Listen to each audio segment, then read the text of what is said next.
Whether you're a fan of the platform or not, Twitter, now X, is undoubtedly one of the most impactful social media platforms.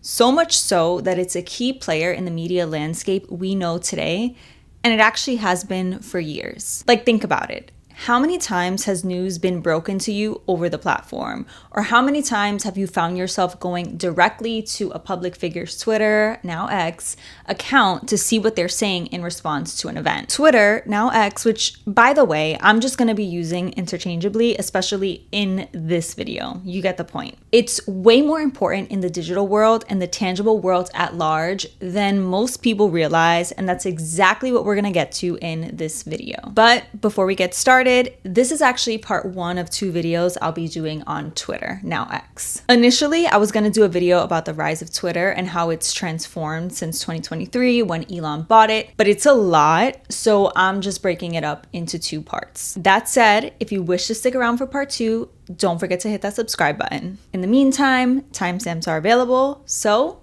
let's begin at the beginning.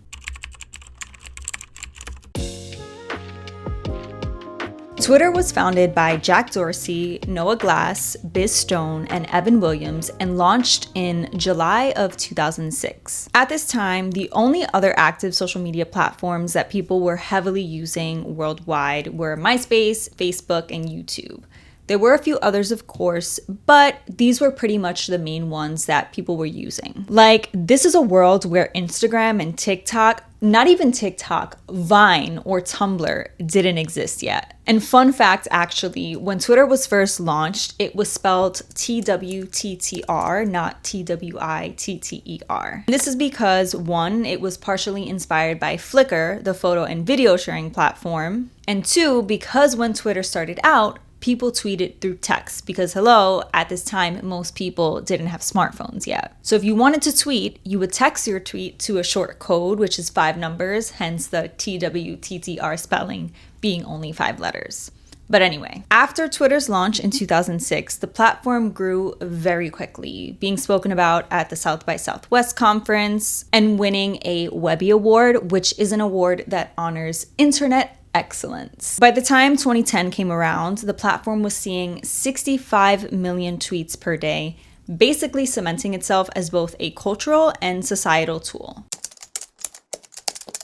Twitter stood out and still stands out from other social media platforms for a few reasons.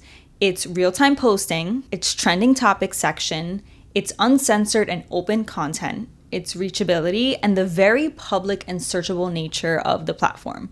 Let me break this down. When I say real-time posting, I'm specifically talking about how the nature of using the platform is tweeting at a pretty consistent and immediate cadence, especially when events are unfolding, giving it this live feel. Like, of course, you can post this way on other social media platforms, but it's definitely out of normal posting behavior. Like, outside of Instagram stories, no one is posting on Instagram 4 or 5+ times a day. And again, like I said earlier, Instagram and any other platform you would post on multiple times a day wasn't even a thing when Twitter first started out. Another Twitter feature that makes a platform special and blends with its real-time posting is its trending topic section. So when multiple people are tweeting or engaging in a conversation about a specific event or person or topic, those conversations make it to a special tab within the Twitter platform, which gives that conversation even more visibility and also helps deliver topics happening in real time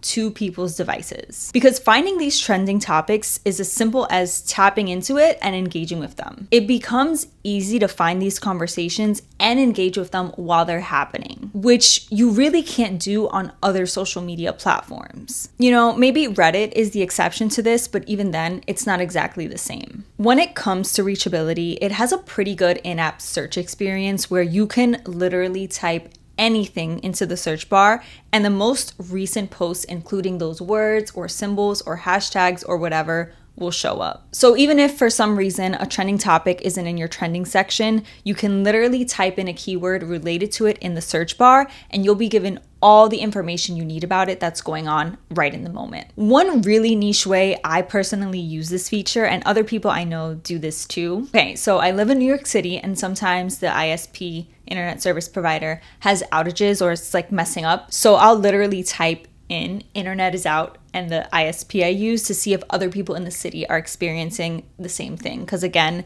Twitter is the first place people go to for things like these. Like, you can type up keywords or even hashtags and see exactly what is being posted, no matter where the tweeter is in the world, if a stan base isn't hijacking it, of course. If you've used Twitter enough, you know exactly what I'm talking about. Actually, now that I think about it, I'm pretty sure Twitter was one of the first social media platforms to really popularize hashtags and use them in the ways that we know them for today, which is the grouping of conversations and content. And speaking of content, Twitter is pretty uncensored by being able to post in real time because it's so instant, which means that people have the liberty to offer perspectives and post videos and photos of things that you're not going to see on TV, on CNN or Fox, or even CNN and Fox's Twitter pages, because they're not beholden to corporate media and all the filtering and red tape that their messaging adheres to. And this is content that is being shared with a global audience who can easily access it with a click of a hashtag or the search bar. And we've seen this type of grassroots reporting and commentary plenty of times on the platform, whether it be through journalists, commentators, organizers, analysts, or even event participants throughout civil rights movements, natural disasters and humanitarian crises, and even celebrities, which leads up to the next chapter of this video. A big part of Twitter, or X's, impact as a platform is its power in advancing social movements and action efforts by providing real-time coverage, a place for uncensored content, and global accessibility. And the Black Lives Matter movement is a perfect example of one of these movements. The first time the slogan appeared online at all was actually in a Facebook post by Alicia Garza after the acquittal of George Zimmerman. And soon after it was posted on Facebook, it made its way to Twitter and was then tweeted by Patrice Colors with a hashtag in front of it, and it took off from there and has now been used over 44 million times. And this is not including the fact that the hashtag and slogan Black Lives Matter then transformed into one of the modern world's most recognizable and impactful civil rights movements. The Me Too movement is another recognizable and impactful civil rights movement that gains momentum because of Twitter. One thing though, like, while it did gain traction on Twitter, I do want to note that the Me Too slogan was actually first coined by Tarana Burke in 2006 on MySpace as part of efforts to connect survivors of abuse with resources. But in 2017, it ended up going viral when actress Alyssa Milano made a tweet that asked folks who've been harassed in the matter that the Me Too movement brings attention to respond to her tweet saying Me Too, which then generated thousands of replies and engagements, including some from Lady Gaga and Viola Davis, among other celebrities. The point of the tweet was to show that harassment, particularly against women, is more widespread than people think. And from that tweet, Me Too went from a Twitter conversation to an entire movement that has had a real, tangible domino effect. I mean, it is literally the reason why so many notable figures like Bill Cosby, Kevin Spacey, and Harvey Weinstein were basically called out for their misconduct and face consequences for it. And it also shifted the larger cultural conversation about misconduct, specifically towards women in our society. Like, the awareness and level of care people have around misconduct towards women now is very different from what it was before. Like, aside from general cultural consensuses, even personally, especially as a woman, I see the shift. Like, I often think about how some things that would absolutely not slide now wouldn't even slide, but would ice skate before Me Too was a thing. This impact on social movements that Twitter's had is not just exclusive to the US either. Twitter's had a global impact, and the platform even played a role in the Arab Spring protests, which happened in 2010 and 2011 as protests broke out across North Africa and the Middle East against government corruption. The platform played a pretty integral role in these protests and the larger movement because while all of this was going on, Twitter was where people were communicating meetup points for these protests.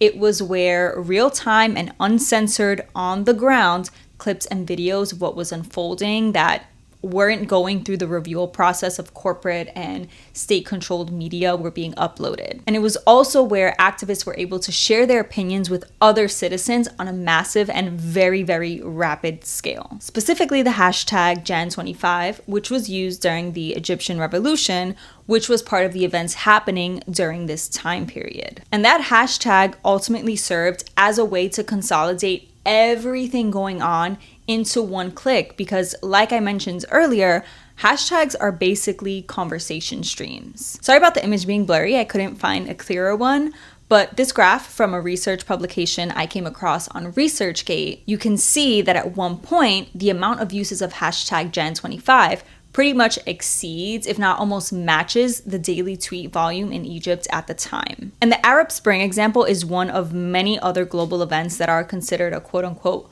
Twitter revolution, like the 2009 civil unrest in Moldova, the 2009 to 2010 Iranian election protests, and the Euromaidan revolution in Ukraine. Twitter's impact and ability to bring attention to causes also extends to natural disasters and humanitarian crises, most notably the 2010 and 2021 Haitian earthquakes, the pandemic that turned our world upside down, and the atrocities currently happening to Palestinians in the Gaza Strip.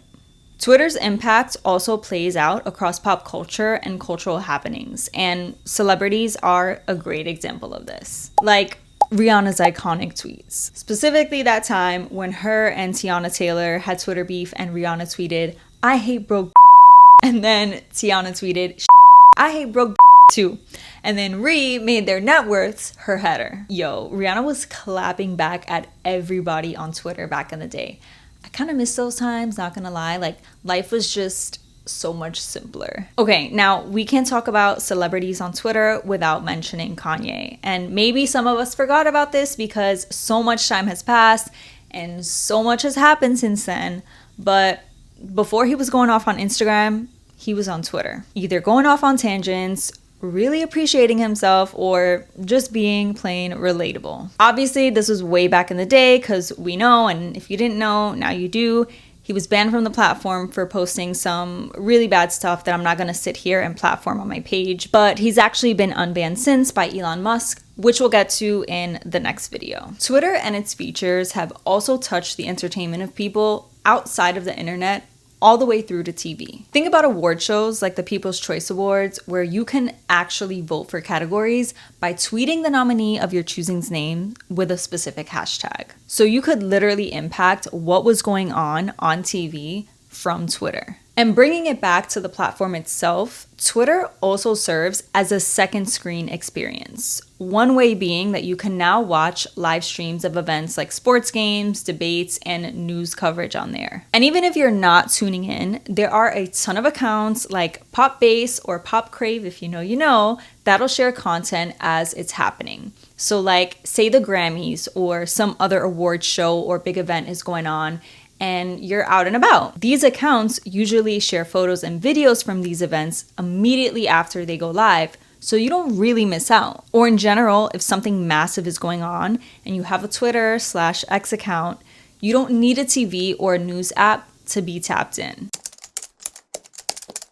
All right, so far we've gone through the inception of Twitter, aka the app we now know as X, the things that make it special, and how it's had an impact on social movements, pop culture, and entertainment, right? So it's not a stretch when I say that Twitter/X is an everyday societal tool. It is a place where many people go to get their news or any other information. And a lot of times, things are being posted about on Twitter before they even go live on traditional media outlets. And this isn't conjecture either. Like with traditional media, for example, if you look at something as simple as the amount of followers that CNN or Reuters has on Twitter versus the amount of followers they have on Instagram, it's a difference, and it's a difference by millions. And that has everything to do with the fact that it's much quicker and easier to put together a tweet than it is to put together an Instagram or even a TikTok post. Twitter's also a place where things and people go viral and even gain enough traction to be picked up and adapted into movies or shows or a few minutes of fame. One example is the Zola story that got adapted into a film by A24, which, oh my god, I literally remember this happening. Like, I was following the thread as it was being tweeted. I can close my eyes and remember exactly where I was in that moment. Kind of feels like I'm a part of history. Do y'all remember the Home Depot girl who tweeted a mirror pic of her at work, and it became such a conversation that Shaquille O'Neal slid into her DMs? Or take Desus and Mero, who gained popularity on Twitter, and then from there were able to score a 3-year run of their own show on Showtime. And then think about all the real-time posts and reflections on what was going on during the 2016, 2020, 2024 election campaigns, or when all of the events that transpired in 2020 went down, or when Megan Thee Stallion and Tory Lanez were battling in court, and basically everything and anything that goes on today. Twitter has and does shape public discourse and opinion, and not only does it do that, it also amplifies voices globally. But in spite of it all, things have really changed for the platform,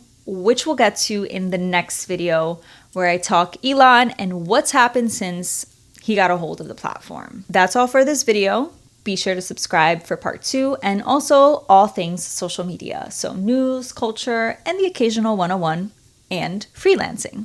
Till next time.